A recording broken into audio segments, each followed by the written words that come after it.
Hola, hola, and welcome back to Voz Memos. I'm your host, Angela George, and in this episode, I'd like to invite you to join a virtual book club with me.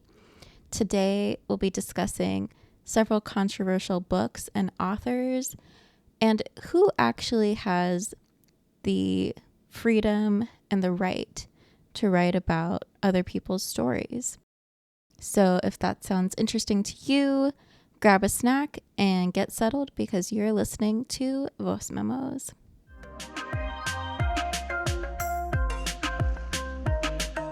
So it's already the middle of the year. That's kind of crazy. Before I get into the controversial books, I want to check in with you guys. How are your New Year's resolutions going? Maybe it's time to make some new mid-year resolutions. I know I've definitely slacked off on a few of mine. I said that I wanted to sign up for an art class and I have not done that. And I feel like every couple weeks I just tell myself, I'm like, oh, it would be so nice to be in an art class. I wish I was learning this. And I'm not working on it. So I need to be better about that with the next 6 months that we have in 2024 and get going on that before a whole year slips by. As for my Goodreads reading challenge, I'm at 18 out of 35 books. I'm right on track. I'm a little bit ahead of schedule. But that's kind of how I want to be because I know like when the holidays come around, I'm just going to want to relax and not really have to read multiple books every single month. A little bit of an update on the book I'm writing. One of my goals is to start querying it this year. I just got the first round of edits from one of my beta readers, and the feedback is overall positive. She's definitely given me a lot of ideas on how to take the book to the next level. And I know my other beta reader is going to give me even more edits like that. And I can already see in my mind how much better the book is going to be because I sent it to some beta readers. So I'm really excited. I feel like I have new energy. After letting it sit and not having to work on it for a while, I can finally return to it with some fresh ideas and fresh perspective. So I'm really excited about that. The other New Year's resolution I had, or another goal of mine for this year, was to travel more. And I talked about how if you want to travel more, you have to actually plan it out. You have to buy the tickets, make the contacts, figure out where you're going to stay, all of that. And I am planning a trip to Tokyo and Seoul for the fall. And I'm really excited because I've been saying I'll do this for years, like probably 5 or 6 years. I've been saying that I want to plan this trip. And it's finally going to happen in the fall, if all goes well. So I'm really excited to see my friend Mimi in Korea. And she's going to be my tour guide. We're going to have a blast. And I'm excited to start planning it with her too. So I'll keep you guys updated, especially once I have more of a concrete itinerary. And who knows, maybe I'll be doing a podcast from Korea. We'll see. But now that I've gotten that check-in done, let's get into the juicy stuff. I feel like of the 18 books I've read this year, at least 4 of them, at least 4 of them, after I closed the book and I was like, okay, done with that one. I Google it and I'm like, oh my God, this author probably shouldn't have written this book. And now I'm wondering if I should have read this book. And so a couple of those, Horse by Geraldine Brooks and American Dirt. Both of those are like very renowned books, very popular, hard to get your hands on them. And yet the authors are white people writing about minority stories. And especially American Dirt became super controversial because the author American Dirt is about a Mexican immigration story. Some harsh critiques of it called it like glorifying the pain or trauma porn. And it was a very traumatic read. And it's hard because this author, it does not come from Mexican descent. They don't have like that immigration story in their family per se. But then on the other hand, if those authors don't write those stories, then Are we going to get to read them? Will there be more awareness? How will people educate themselves on these topics? Do we only allow minority authors to write about their stories? I think, spoiler, I think yes. But another book that falls into this category for me of writers who maybe shouldn't have written the story is Rebecca Makkai, The Great Believers. And this one's also a little bit controversial in the reviews on Goodreads, at least. On the cover here, it says National Book Award finalist. And this book frustrated me the whole time I was reading it. It has those dual storylines happening where one part is happening in the 1980s and then the other part was happening in 2015. So we were switching back and forth between two different timelines, two different perspectives. The 2015 plotline, I think Rebecca Makkai probably had a lot more authority in that perspective because it was just the perspective of a straight white female or woman, which is how Rebecca identifies. But then the other perspective is from a gay man going through the AIDS crisis. You'll have to read it. I don't want to spoil it. It's very sad. It's a very sad book. And it is highlighting something that isn't largely talked about, the AIDS epidemic. And it's giving you a very intimate view into that whole crisis. And honestly, when I was reading it, it did make me want to read more about the AIDS epidemic and try to find more voices about it. But then I felt so conflicted at the end because should Rebecca have written this book at all? And luckily, my copy comes with a conversation with Rebecca Makkai where they're interviewing her and asking her some of these questions. And one of them is, as a cisgender, heterosexual woman, why was this an important story for you to tell? How are you able to lift up the voices of the LGBTQA plus community? And Rebecca expresses that she was stressed and unsure if she should really be telling this story, and she came up with 2 questions to justify it. She said, could I do a good job and do the story justice? And would this book detract from the narratives of those who lived through the crisis or help readers discover those stories? And so Rebecca thinks she satisfies both these criteria that she made for herself. She thinks that she could do good research. It is a very well-researched book. She thinks that that research does justice to the story. And she thought that it's not detracting from people that actually lived through it. And then readers go on to discover more stories about AIDS because they read this book. And I think a lot of that does happen. A lot of people that I saw reviewing this book felt very passionate about reading more about the crisis. They connected with the characters. Unfortunately, I don't think I saw at least a video review from somebody that's part of the LGBTQ plus community reviewing this book. And I'm not part of that community, so I cannot say if it does do the story justice. That is the one problem with that question, is if Rebecca is not actually part of that community, how can she say that it's doing the story justice? I would hope that she had some beta readers, sensitivity readers. I don't think it is an offensive book, but the question still stands. Should she have written it? Could someone else have written this story that was closer to the topic? That's the thing. There are plenty of examples of good writing. I'm not saying that Rebecca is not a good writer or that any of these other authors aren't good writers. It's just that, is it their place to tell these stories that don't necessarily belong to them? And they're not necessarily part of those communities. And it's not their heritage. Why are they telling this story? And that's why this topic's so controversial.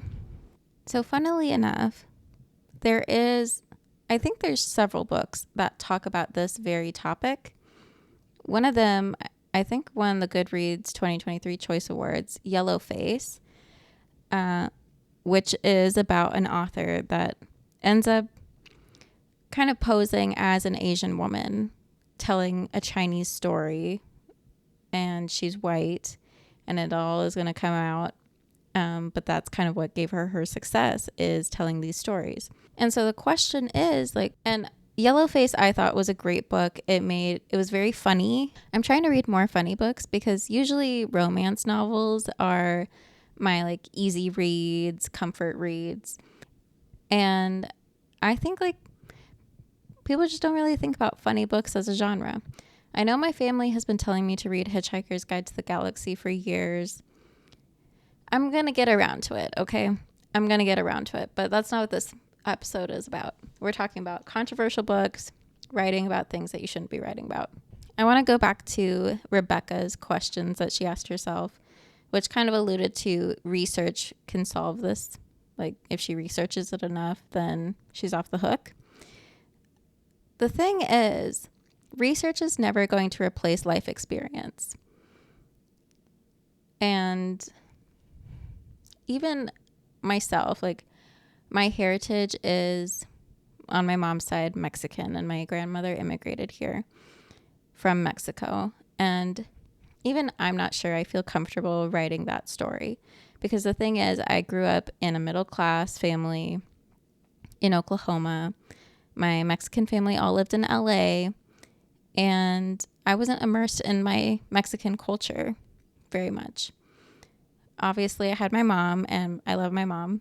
I love Mexican food. I tried to learn Spanish in school, but I didn't live close to my Mexican grandmother, my Mama Angie. And so I wasn't very close to her story. And I even did an entire research paper and project on my family's history and the way language is passed down. And I still am not sure that I would be able to write a book like American Dirt. So if that tells you anything, it's just that you need to be very close with these stories in order to do them justice. And so I think about a book like Horse, where one of the timelines is following a slave, and then the other timeline is following a Black PhD student. And I'm just not sure if you could actually do that story justice without having that heritage, having that generational trauma that you've grown up learning about and your community carries, which is obviously, it's not ideal. It's generational trauma, but it's authentic. Like, it's your lived experience. It's the experience of your elders. I mean, you're hearing those stories from your community members and your family. And then for like the modern timeline, even more so, like the nuances of modern culture are just there's so many nuances that I don't think you could accurately convey the lived experience of a Black person in academia today, and all the racial profiling, the police brutality that's ongoing in the United States, without actually living in it. And one tool that these authors use to tell these stories is to insert like a character that is more like them, so that they can have that like outsider perspective observing what's happening, so that they have a vehicle in which to explain the story, and they don't have to be first person explaining it from a perspective that they don't really know. It happened in The Great Believers. It happened in Horse. And I think that's fine. You can always tell a story from an outsider's perspective looking in. Like, that's kind of, if you've seen it, then you can tell that, right? It's just a problem when you're trying to tell the story from a first person point of view that you've never experienced. Then it's going to be really hard to capture all of those details, all of the culture, all of the nuances, and do the story justice. And, you know, a common argument against this, and one that was covered in Yellowface, was, oh, isn't that censorship? Like, if you start telling people what they can and cannot write about, aren't you censoring it? Where is freedom of speech? And I'm not preventing these authors from commenting on what they can see, what they can feel, what they've experienced. It's just a problem when they start talking about something that they basically don't know about. They've had to go and learn about it. And I don't think you can ever learn enough. It's a similar situation to if you ask ChatGPT to write a book about the human experience. ChatGPT can learn a lot. We've fed it basically the entire internet, which holds much of the human experience, right? It holds so many like written artifacts from human history, modern discourse, news articles, books, and yet I would not trust ChatGPT to capture the lived experience of any human ever. And we've fed it literally everything that we can. So, and of course, authors have a lot more nuance and creativity. And it goes back to my earlier point. These authors are good writers. It's just that they probably shouldn't be writing these stories. And same thing with ChatGPT. ChatGPT can know a lot. It can do its research, but should it really be telling a story that it doesn't actually live through, or it hasn't actually lived through? I've always got to take it back to technology. I love talking about AI. And I mean, honestly, throughout my whole undergrad degree, anytime I was in a computer science class, I was finding a way to connect it to all my other classes. So I really thought like this ChatGPT example does really encapsulate the problems with these authors writing about things that they haven't lived through. It's just how much do you trust them to capture it correctly? And I think, I mean, part of this is not the author's fault. It's the publishing industry has been really pushing to get diverse stories out there, and they will often take a shortcut like this where they have a white author write about something that they probably shouldn't because they don't want to take the time to find a minority writer that can actually speak to the experience.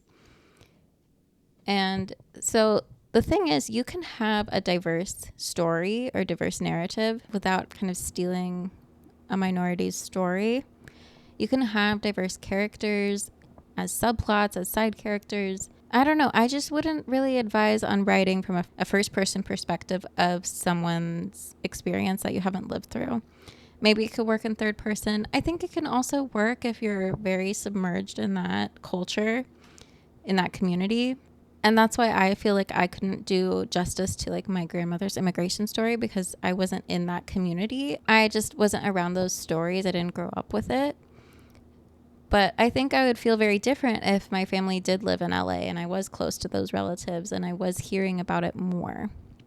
So it is a very nuanced conversation. And that's why like nobody's canceled, because it's tough. It's tough to draw the line, and it's really up to these authors to do their due diligence and really self-reflect. Am I the person to tell this story? And so now what? We've read these books and now we feel a little icky. We feel a little unsure. What do we do next? I'm going to link a couple different resources for our alternatives to these books. And I think just do your research. I'll admit, like my book club, we kind of just go off vibes. We go off Goodreads reviews. We go off stars. And we probably should do one more step there and just double check. Does the author's background seem legit? Do we think that they can do the story justice before we just delve right in? And I think that just saves you this wishy-washy back and forth. Now I don't know if I should have read that book. And then share books from these minority authors, because they don't get as much of a platform as these big names. They don't get as much attention as white authors. Most of the industry is white. So it means so much more when you share and elevate the voices of these minority authors, because they just don't get as much help. So that's what I had for you today. Thanks for listening. If you like the show, give it a rating, give it a follow on Spotify, Apple Podcasts, and YouTube. I have all the video podcasts. If you're not tuning in to the video podcast, I have those. If you like to have a video running in the background, maybe you'll catch some cameos of Bobby. Who knows? And then, yeah, if you want to follow on Instagram, it's at Voz Memos, or you can follow directly on my blog, angelageorge.com/Voz-Memos. And I'll see you in the next one. Bye.